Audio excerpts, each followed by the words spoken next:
que as pessoas estão divulgando de uma maneira que a autora não gostou. As pessoas ficam mais burras com o ChatGPT. O cérebro, a única coisa que ele quer fazer é economizar. Quem escreveu com o ChatGPT nem lembrava que já tinha escrito sobre aquilo. Usa, mas usa com um amor no teclado e um amor na consciência. Olá, pessoas! Hoje a gente vai discutir mais um trabalho acadêmico que discute um pouquinho o seu cérebro com o ChatGPT. O que acontece, né? O que a gente ganha e o que a gente perde quando inclui o ChatGPT em algumas etapas do aprendizado. E a gente está aqui hoje com a dona Virgínia, dona digníssima. Nossa, Virgínia, né? Que isso? Eu te fiz alguma coisa? Vamos direto ao ponto, porque não vale a pena enrolar aqui, porque você talvez até já ouviu falar desse paper que as pessoas estão divulgando de uma maneira que a autora não gostou, tá? Tipo, as pessoas ficam mais burras com o ChatGPT, ou é um tipo de brain rot, seu cérebro tá apodrecendo. Mas isso é um clássico, né? Para que serve a divulgação científica? É para você não ler só o título e tirar conclusões, né? Você tem que ler o resto do artigo. Pois é, eu me dei esse trabalho de ler. Olha, é um trabalho de 200 páginas, então obviamente eu não li ele inteiro, mas o próprio trabalho traz como ler esse trabalho. Se você está mais interessado nisso, leia páginas tal. Então sim, eu usei o meu cérebro humano para ler o trabalho e eu não pedi para o ChatGPT resumir. Olha que impressionante. Incrível. Só uma dúvida, esse trabalho ele foi publicado? Ele é um relatório técnico? Ele é o quê? Boa pergunta. Ele, por enquanto, não foi revisado por pares. Ele é só um archive, mas ele está em processo de revisão. Só que os próprios autores argumentaram que, como o processo de revisão demora muito, e já vai amanhã surgir uma outra versão do ChatGPT, eles resolveram já congelar no tempo esses resultados de hoje, para até revisarem esse trabalho, porque você sabe revista como é, né? Mas que isso é um ponto importante, né? Assim, ele não foi ainda revisado por pares e tudo, assim. Então vai ter algumas questões ainda dentro desse artigo, mas... Com certeza. Então a tarefa aqui é escrever redações. E a gente já vai falar que tipo de redação, porque redação é muito genérico, né? Mas o foco principal é que eles pegaram voluntários, né? Pessoas que aceitaram participar do estudo. Essas pessoas de diferentes níveis, tá? Então, pessoas de nível educação nível médio, nível superior, pós, então pessoas com diferentes backgrounds, e elas foram aleatoriamente distribuídas em 3 grupos. Pessoas que iam escrever redações usando o ChatGPT, então é o grupo que eles estão chamando de LLM, né, que é Large Language Model. Pessoas que iam escrever usando mecanismos de busca, especificamente o Google, e pessoas que não poderiam consultar nenhuma referência, teriam que escrever do próprio cérebro. E aí vocês vão ver que faz sentido com os temas que foram propostos, que você não necessariamente precisa de fontes, né, para escrever as redações. Foram um total de 54 pessoas, então 18 pessoas em cada grupo aqui. Primeiro, a pessoa chegava, você dava as boas-vindas, a pessoa assinava um formulário de consentimento e respondia um questionário tipo, você já usou o ChatGPT antes? Para quais tarefas você usa o ChatGPT?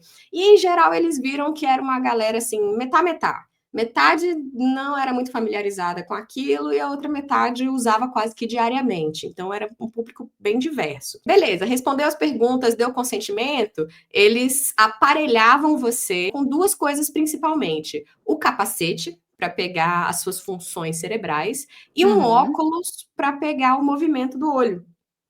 Então, entendi. A pessoa está lá aparelhada, tem um processo de calibração aqui no meio, que eu nem selecionei, porque é só para ver se o equipamento está funcionando direitinho. E aí entra a parte principal. Vamos escrever a redação. E aí tem 2 coisas importantes nesse trabalho que eu achei. Primeiro, você tinha 20 minutos para escrever uma redação. É muito pouco. Realmente. Foi algo que as pessoas alegaram. Pô, se eu tenho um ChatGPT na mão e 20 minutos para escrever, é lógico que na maior parte do tempo eu vou copiar, né, do que desenvolver meu próprio pensamento. E por que eu falei que não precisa de fontes? Porque os temas, eu selecionei 2 temas de exemplo aqui pra gente ver, eram tipo um tema que eles chamaram de perfeito, e a pergunta era, uma sociedade perfeita é possível ou sequer desejável? Isso era um dos temas que você podia escolher para escrever. O outro, filantropia. Será que pessoas que são mais abastadas, digamos assim, têm obrigação moral de ajudar as pessoas menos favorecidas na sociedade? Então, eram temas críticos. Então, uma coisa que eu quero ressaltar aqui é que o grupo que podia usar ChatGPT não obrigatoriamente precisava escrever tudo com ChatGPT. Eles poderiam escolher a metodologia. Eles poderiam usar o chat como uma ferramenta, não necessariamente para escrever a redação como um todo. Eles ficaram bem livres. A pessoa tinha que usar em alguma etapa, mas como usar não foi imposto. No final, que é a parte mais interessante, que são os resultados do estudo, né? É uma entrevista com algumas perguntinhas aqui, tipo, por que que você escolheu aquele tema específico? Porque a pessoa podia escolher, né, o tema. Você seguiu alguma estrutura? Você começou sozinho ou perguntou primeiro para o chat GPT? E aí as perguntas que viralizaram. Você consegue citar alguma frase da sua redação sem ler ela? Ou você consegue resumir os principais pontos ou argumentos da sua redação? Viralizou também essa pergunta: quanto da redação é sua de verdade e quanto você considera que foi do ChatGPT ou que foi de Ctrl+C, Ctrl+V de Google, dependendo de qual grupo a pessoa fazia parte, né? E antes da gente ver as respostas das perguntas, eu só quero destacar a parte mais interessante do estudo, que a gente já vai tocar nela, mas só para você ficar bem curioso de ver, é que as pessoas, elas não recebiam a informação toda do estudo logo de cara, né? Então, ela chegava lá no dia e o pesquisador falava, não, você está no grupo ChatGPT. E quem ficava no grupo ChatGPT ficou por 3 sessões seguidas. A pessoa chegava lá em dias diferentes e o pesquisador falava, você está no grupo ChatGPT, você está no grupo ChatGPT, você está no grupo ChatGPT. No 4º dia, ele trocou os papéis. Então, quem era do grupo ChatGPT tinha que escrever com o próprio cérebro, e quem escreveu com o próprio cérebro tinha que escrever com o chat GPT. Então, a gente vai ver as diferenças entre as 3 sessões e a 4ª, tá? O que que aconteceu. Cada sessão era um tema específico de redação para todo mundo? Não, você recebia as possibilidades de tema e você escolhia um tema. Então, é bem individual. Por exemplo, Tá. aqui é um exemplo de uma pessoa específica que no primeiro dia escolheu o tópico A, no segundo dia escolheu o tópico D e no terceiro o tópico G. Na 4ª sessão, ela tinha que escolher um dos temas que ela já tinha escrito antes. Entendi. E Só que aí tem ela trocou a forma de Exato. E escrever. aí tem uma coisa bem curiosa, eu já vou dar um spoiler aqui de resultado. Quem escreveu com o ChatGPT nem lembrava que já tinha escrito sobre aquilo. Nem reconheceu que o tema era o mesmo, sabe? Nesse momento, então, continue, porque eu vou procurar aqui um outro artigo que eu me lembro, Uhum. que é muito perto disso. Eu preciso buscar ele aqui de novo, Ah, mas a ideia era parecida com isso, não com eletrodos, era mais qualitativo mesmo. Era com crianças, elas estavam fazendo a tarefa, aí um grupo usava o ChatGPT para fazer a tarefa e outro não usava. E aí, depois de um tempo, a pessoa, a professora, ela perguntava novamente sobre aquele exercício e o que acontecia era bem isso mesmo. Quem usou o ChatGPT para resolver, resolveu até mais rápido e tudo, mas não lembrava como é que era a solução depois desse tempo todo, aham. né? É meio que nessa linha o que eles viram aqui, só que dessa vez com eletrodos para dar suporte ao que estava acontecendo ali na cabeça, né? Isso eu achei bem bacana. Mas vamos lá, vamos aos resultados. Uma pergunta que viralizou é: você consegue citar alguma frase da sua redação sem lê-la? E a galera que escreveu com o chat GPT, a maioria nem tentou. A maioria só falou: não, não consigo. Então, 15 de 18 pessoas do grupo chat GPT falou Nossa. que não conseguiam citar. Eles avaliaram separado. Primeiro, eles perguntaram: você consegue citar? E a pessoa falou sim ou não. E quem falava sim, eles falavam, então cita uma frase. E aí que é engraçado, os 3 que usaram o chat GPT e falaram que conseguiam fazer uma citação, na verdade não conseguiram. Eles não citaram corretamente. Ah, tá. Então Mas foi era para ser ipsis literis assim ou era só. Era para ser bem próximo da citação original, do texto Tá, original. Eu acho que eles não foram tão cri-cri com, tipo, conjunções e tal, mas era para ser o mesmo texto. entendi.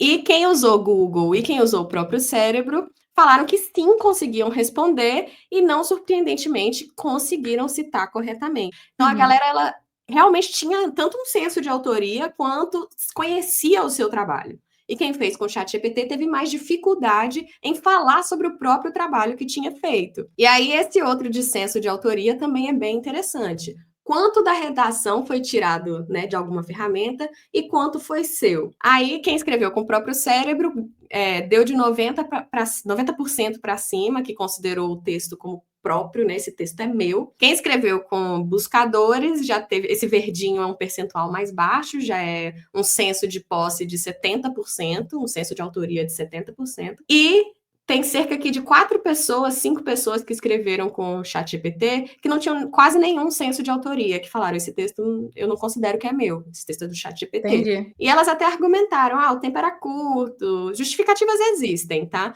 É o mesmo problema do aluno que está em sala de aula e, às vezes, ou não está interessado no assunto, ou o tempo é muito curto para tanta atividade. Às vezes ele pode até entender, o estudante pode até entender que aquilo foi copiado, mas por causa de pressão de tempo ou de falta de interesse, eles vão lá e copiam mesmo assim. Aí eles, só para fechar as 3 primeiras sessões, que foi consistente, né? Quem escreveu com o ChatGPT continuou escrevendo com o ChatGPT. Eles tiraram conclusões das leituras do mapeamento cerebral. Eu não trouxe as imagens aqui, porque as imagens, elas são bem complicadas, são avaliações de eletroencefalograma, então não sei o quanto que ajudaria a gente. Tá. Mas o que eles concluíram da avaliação do mapeamento da cabeça é que quem usou ChatGPT, em geral, teve pouca conectividade cerebral. E aí tem regiões do cérebro que são responsáveis por planejamento, por memória. Esse mapeamento, de maneira geral, ele existe. Então, eles conseguiram tirar algumas conclusões. A parte de comunicação do cérebro, que é a parte da linguagem, ativou pouco em quem usou o ChatGPT. Então, a pessoa não estava articulando ali as palavras, ela só estava copiando e colando. A parte de memória também não estava ativando muito. O que mais? A parte de raciocínio cognitivo também não estava. A parte de planejamento também não estava. Em conclusão, a análise de conectividade revelou um padrão claro. Escrever sem assistência aumentou as interações cerebrais em várias bandas de frequência. Então, várias partes do cérebro ativam mais se você não usa nenhuma ferramenta. E já quem escreveu com assistência de IA teve uma atividade neural muito reduzida. E essa última frase eu gosto muito. Seu cérebro aproveita que você não está precisando dele para fazer a parte pesada e ele descansa. Ele não se preocupa em fazer um esforço que não está sendo necessário, já que o texto está pronto ali na sua frente. O mínimo esforço possível é só copiar e colar, e é isso que a gente acaba fazendo. Aí nada de novo, né? Porque é bem isso mesmo que acontece. Se você não está treinando o seu cérebro, ele vai economizar energia. Mas o que para mim é o mais interessante foi a 4ª sessão, quando os papéis se trocaram. Tipo, é o jeito que eu uso ferramentas de modelos generativos, tá? Eu primeiro penso, planejo, me questiono sobre aquele problema, depois eu vou lá e ajusto gramática, procuro se tem outras formas de falar aquilo ou não, mas eu criei ali a minha resposta primeiro. Que foi isso que essas pessoas que usaram o próprio cérebro fizeram. Elas criaram seus próprios textos primeiro e depois tiveram a oportunidade de refinar esse raciocínio usando as ferramentas. Então, nessa 4ª sessão, lembrando, quem usou o ChatGPT tinha que escrever com o próprio cérebro e quem usou o cérebro tinha que escrever com o ChatGPT. As perguntas foram: você se lembra do tema dessa redação? Se sim, você se lembra do que você escreveu? Aí depois, você se lembra da sua redação anterior? Como que você estruturou? Qual redação você achou mais fácil de escrever? E qual das 2 redações você prefere? Curioso, curioso. Quem escreveu com o próprio cérebro e depois com o ChatGPT preferiu a versão refinada com o ChatGPT. E quem usou o ChatGPT e depois escreveu com o próprio cérebro também preferiu escrever com o próprio cérebro ao final, tá? Porque eles tiveram maior senso de autoria, tiveram oportunidade de pensar melhor o tema. Aí, sobre reconhecimento dos prompts, 3 participantes de quem usou o ChatGPT reconheceram os 3 prompts que foram colocados na frente deles.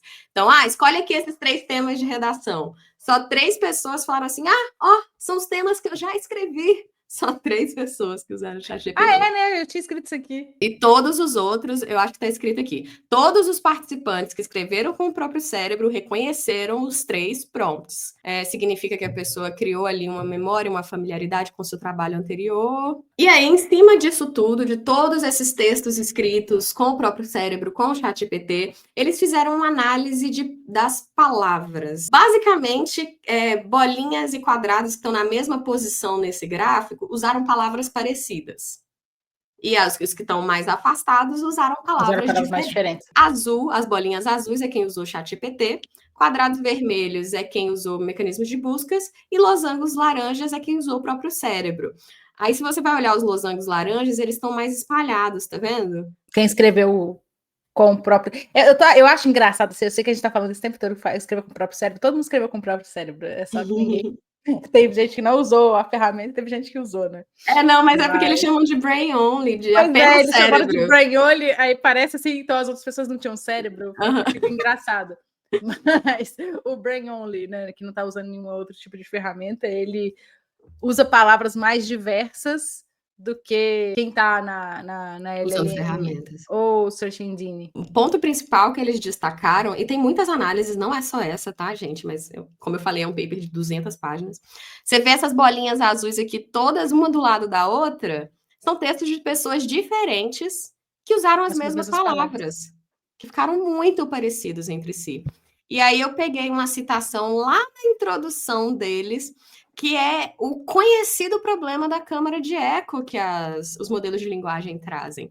Aí eles falam, as aspas são maravilhosas. Escrever redações é sobre incorporar perspectivas diversas e diferentes fontes para criar argumentos que olhem o problema de uma maneira ampla.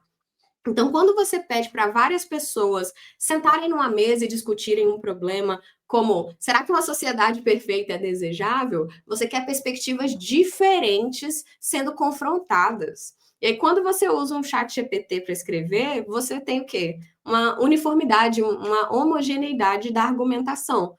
E até assim, se você quisesse tentar simular, fazer mais prompts assim, coloque argumentos diferentes e tudo. Eles nem tiveram tempo para isso, né? Que é 20 minutos só. 20 minutos, pois é. E ainda assim, esses argumentos estão vindo da mesma pilha. Eles têm a tendência de querer deixar você sempre muito feliz, então a câmara de eco e de bajulação. Seguindo a lógica do esforço mínimo, que é o que o nosso cérebro vai fazer, a gente não vai, tipo assim, começar pensando criticamente ali sobre o prompt de todas as perspectivas, para depois fazer um prompt. A tendência... Não. Esse paper foi mostrando que a galera que estava com o ChatGPT, na sessão 3, já sentava com o dedo no teclado e pedindo para o ChatGPT escrever. A galera vai ficando mais confiante ali na ferramenta que o texto está ficando bom e simplesmente vai aceitando aquela informação. Aqui, o que eu acabei de falar, eu tinha copiado sim. Aí eles falam o seguinte, não só teve atividade cerebral reduzida, né, quem usou o ChatGPT, ao mesmo tempo, as pessoas que escreveram com o ChatGPT e passaram a escrever só com o próprio cérebro, eles não ficaram desengajados da tarefa, né? Eles engajaram mais. Só que os esforços cognitivos estavam mais focados em relembrar o que tinha sido escrito antes, do que em realizar raciocínio complexo. Então, essas descobertas ressoam com as preocupações atuais sobre IA na educação. A IA pode ser usada para dar suporte a tarefas, mas existe um trade-off, existem perdas, né, da conveniência imediata em relação ao desenvolvimento da habilidade. Então, se você recorre de cara à ferramenta, você perde a capacidade de aprender sobre aquela tarefa. É a discussão que ninguém nasce sênior. Essa discussão é assim, se você jogar qualquer ferramenta de busca de artigo, é o que mais está tendo agora, que é quais são os problemas a longo prazo de você não prestar atenção no que você está fazendo. Daí que vem também a discussão, eu vou ser trocado por uma IA, e possivelmente a gente vai ter uma precarização dos trabalhadores que são coisas mais júnior. O que vai acontecer tá, beleza, você está falando, então, todo júnior aqui agora pode ser substituído, ou pelo menos pode ser trocar vários para um usando um modelo generativo, só que essas pessoas, como que elas vão crescer? Esse trade-off mesmo, né, de beleza, você consegue fazer e tal, mas chega uma hora que você não aprendeu. Eles estão falando aqui, esses resultados trazem cuidado, né?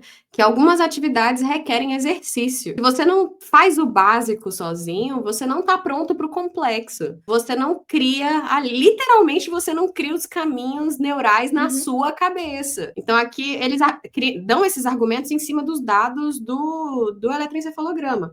A falta de engajamento das regiões alfa e beta do cérebro depois de escrever com IA, ou seja, quando as pessoas estavam usando o próprio cérebro, elas pensaram menos do que quem originalmente, no teste, começou usando o próprio cérebro. Esses circuitos não foram fortalecidos, então a parte de planejamento ali não foi ativada, não foi treinada.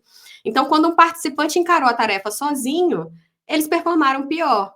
E, alinhado a isso, pesquisas recentes enfatizam a necessidade de equilibrar o uso de IA com o desenvolvimento das suas próprias habilidades cognitivas. E aí eles fecham o paper, essa caixinha destacada é bem o final do paper, que a coisa mais preocupante é justamente tanto a homogeneidade desses argumentos, né, a repetição de palavras entre pessoas diferentes escrevendo com a mesma ferramenta, e a falta de pensamento crítico, né? Essa homogeneidade de pensamento significa que você não exercitou o seu próprio pensamento crítico, não trouxe o seu contexto ali para aquela questão. Recorreram à ferramenta e criaram textos muito parecidos, muito homogêneos, a escrita ficou enviesada, superficial. Isso é uma crítica que eu faço muito para os meus alunos. O texto fica superficial. É um texto genérico falando do problema sem nenhum contexto, sem nenhum, sabe?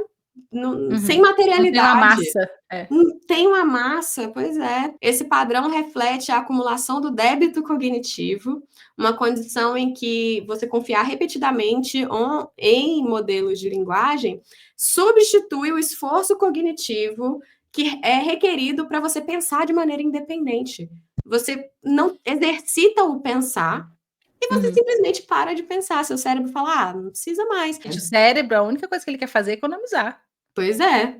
Quanto mais ele puder economizar, mais ele vai. Aí eles estão falando, débitos cognitivos significa que você está tirando esforço no longo prazo, mas tem consequências de longo prazo, como uma diminuição na capacidade de pensamento crítico, vulnerabilidade à manipulação, porque você não está exercitando o pensamento crítico. Então, qualquer coisa que você ouvir vai parecer certa, porque você está aceitando ali tudo que vem de uma ferramenta. Criatividade reduzida, quando participantes reproduzem sugestões sem avaliar sua relevância ou sua corretude, eles não só abrem mão da autoria de ideias, mas também internalizam perspectivas superficiais e enviesadas. Igual a galera que quando teve que escrever com o próprio cérebro, somente com o próprio cérebro, tentaram repetir os argumentos do ChatGPT, eles estavam só reverberando ideias genéricas e superficiais, em vez de usar essa oportunidade para tentar colocar ali a sua massa, né, a sua perspectiva do problema. O que você achou? Gostaria de ler. Estou aí esperando a revisão por pares também, até para entender a metodologia e tal, como é que foi essa análise da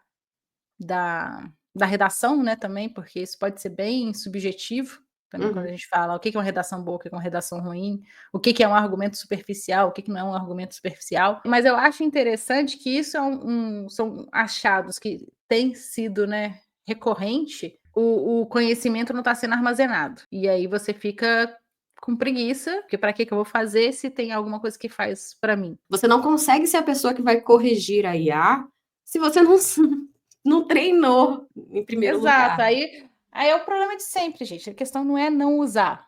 Tá, usa, mas usa com uma mão no teclado e uma mão na consciência. Para você saber o que você está fazendo. Uma mão vai na cabeça, o movimento é sexy. Né? O movimento é sexy. Fiz um prompt, perguntei lá qualquer coisa. Esse argumento veio de onde? Deixa eu entender isso daqui. Até o que eu posso abrir daquilo ali? A parte do coach, assim, de saber exatamente o que foi escrito, eu até, assim, às vezes eu posso relevar, porque as pessoas podem ter memórias ruins. Mas o argumento Não, mas assim, estatisticamente aí vai depender também do N e tal. Assim, possivelmente não era esse o problema, mas eu acho que mais interessante essa questão de a parte da memória que vai sendo ativada e não a parte, né, de você tentar estar construindo, né? Você só está tentando lembrar o que já foi feito. E a parte também de não conseguir citar os argumentos do texto. Esse ponto que eu estava tentando chegar. Os argumentos eu acho que são os mais importantes. Porque a ideia central. Qual que era a ideia central? Eu te mandei aí, eu tenho quase certeza que é esse artigo, as crianças fazendo exercícios de matemática. E aí o que eles reportaram é que quem só fez o uso de IA e não parou para pensar no que estava sendo feito, não conseguia fazer depois o exercício sozinho. Alunos de ensino médio, experimento com cerca de 1.000 estudantes, então é um estudo muito mais substancial em relação ao que a gente acabou de ver. Tutores baseados no GPT, acesso ao GPT-4 melhora a performance dos estudantes nos exercícios, eles respondem corretamente, porém, quando eles perdem acesso à ferramenta, eles não conseguem fazer as mesmas atividades que eles já fizeram. É isso. Ora. Ora, senão são as consequências dos meus Das próprios suas atos. próprias atitudes.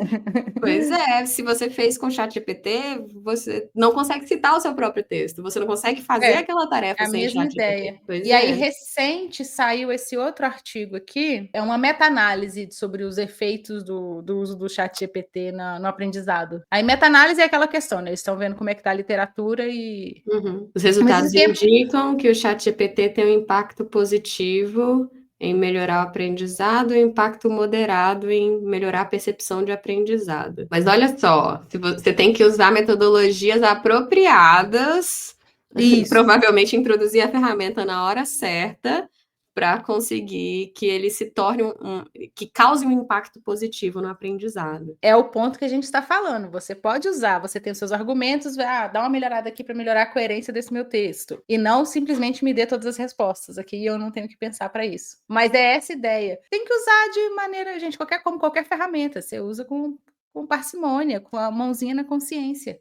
Pois é, o que me preocupa é a galera ficar dependente de ferramentas como Uhum. essa. O que que a gente fala que é o primeiro passo para estudar programação?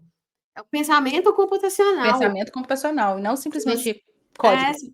se você não sabe quebrar o seu problema em problemas menores, se você não sabe isolar ali o que que é importante e o que que não é no problema, você não tem pensamento computacional, você não consegue escrever boas soluções. E se a gente for conversar sobre novas maneiras, eu no futuro vou pensar em prompts, não vou pensar em código. Beleza, então a gente tem que começar a conversar sobre como prototipar esse tipo de ferramenta, porque as pessoas estão usando para pegar o negócio pronto. E não para Uhum. construir coletivamente, né? Mas aí é outra Mas conversa. isso é uma outra conversa. Se vocês querem que a gente continue a conversa sobre os impactos na programação, vocês comentem aqui, vocês falam, gente, grava agora falando sobre esse tipo de impacto. Porque tem coisa muito legal que dá para ser feita. Sim, com certeza. Mas uma mãozinha na consciência e outra mãozinha no teclado.